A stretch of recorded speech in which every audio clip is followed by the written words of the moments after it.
اعوذ باللہ من الشیطان الرجیم بسم اللہ الرحمن الرحیم۔ اب چونکہ اس معاملے میں بحث ہو گئی تھی خانہ کعبہ کی بھی، پھر اسی میں مقام ابراہیم کی بات آ گئی تھی، تو کچھ ذہنوں میں سوال پیدا ہوا کہ یہ جو حج کے مناسک میں صفا اور مروہ جو ہے یہ بھی تو آخر اسی کا جو ہے، تو ان کی کیا حقیقت ہے، کوئی حقیقت ہے یا نہیں؟ فرمایا ان الصفا والمروہ من شعائر اللہ، یہ بھی اللہ کے شعائر میں سے ہے۔ شاعر کسے کہتے ہیں؟ وہ چیز جو شعور بخشے، تو وہ چیزیں کہ جن کے ساتھ اولو العزم پیغمبروں یا اولو العزم انسانوں، اولو العزم اولیاء اللہ کے کچھ حالات و واقعات کا کوئی ذہنی سلسلہ قائم ہوتا ہو، وہ گویا کہ شعور دلانے والے ہوتے ہیں، یاد دلانے والے ہوتے ہیں، اللہ تعالیٰ کی طرف ذہن کو لے جانے والے ہوتے ہیں۔ اس اعتبار سے شاعر ان الصفا والمروہ من شعائر اللہ فمن حج البیت او اعتمر فلا جناح علیہ ان یطوف بہما، تو جو کوئی بھی ہمارے گھر کا حج کرے، بیت اللہ کا حج کرے یا عمرہ کرے، اعتمر، فلا جناح علیہ، تو کوئی حرج نہیں ہے اس پر، ان یطوف بہما، کہ ان دونوں کا بھی طواف کرے، وہ جو 7 چکر لگائے جاتے ہیں، ان الصفا والمروہ۔ ومن تطوع خیر، جو شخص جان بوجھ کر بھلا کام کرتا ہے، فإن اللہ شاکر علیم، تو جان لو اللہ بڑا قدردان ہے۔ اب شکر انسان کرتا ہے تو اس کے معنی کیا ہوں گے؟ احسان مند ہونا۔ وہی شکر اللہ کرتا ہے شکور، اس کے کیا معنی ہوں گے؟ قدردانی۔ میرے بندے نے یہ کام کیا، میرے بندے نے میرے لیے یہ محنت کی، یہ قربانی دی۔ ان اللہ شاکر علیم، اور جانتا ہے، چاہے کسی اور کو پتہ نہ چلے، اسے تو معلوم ہے۔ اگر تم نے اللہ کی رضا جوئی کے لیے کسی کو کوئی مالی مدد دی ہے اس حال میں کہ جو کچھ داہنے ہاتھ نے دیا ہے بائیں کو بھی خبر نہیں ہونے دی، خدا یہ کہ کسی اور انسان کے سامنے اس کا تذکرہ ہو، تو اب یہ جو ہے اللہ کے تو علم میں ہے۔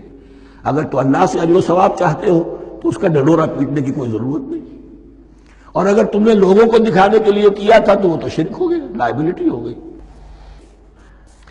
ان الذین یکتمون ما انزلنا من البینات، اب یہاں پھر کچھ آخری یوں سمجھیے کہ یہ اب جس کو کہتے ہیں موپنگ اپ آپریشن، بات مضمون تو پورا ختم ہو گیا لیکن کچھ نہیں صحیح چیزیں ابھی ہیں سابقہ امت مسلمہ کے بارے میں کہنے کی، وہ مزید ایڈ کی جا رہی ہیں۔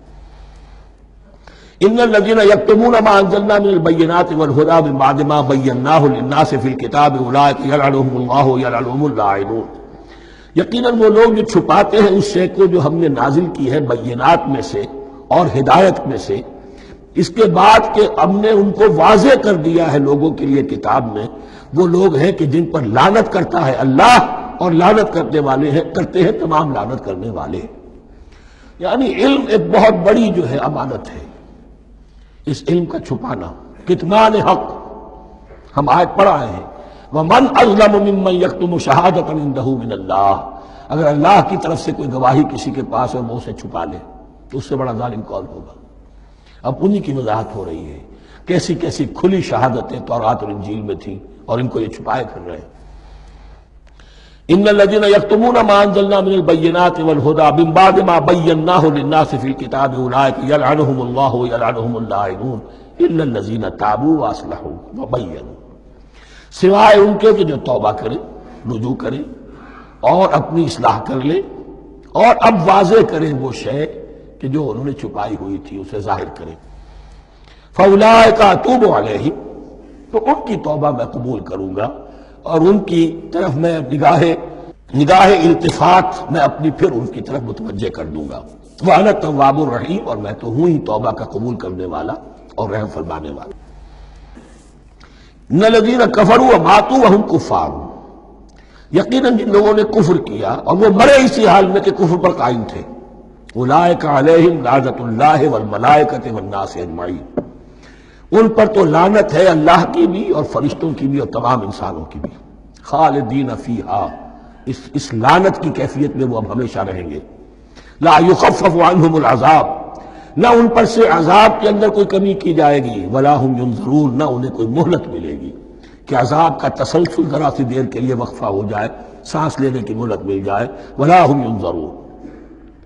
وَإِلَٰهُكُمْ إِلَٰهٌ وَاحِدٌ، سن لو تمہارا الہ اور معبود ایک ہی الہ ہے، لا الہ الا هو الرحمن الرحیم، اس کے سوا کوئی الہ نہیں ہے اور وہ رحمان ہے اور رحیم ہے۔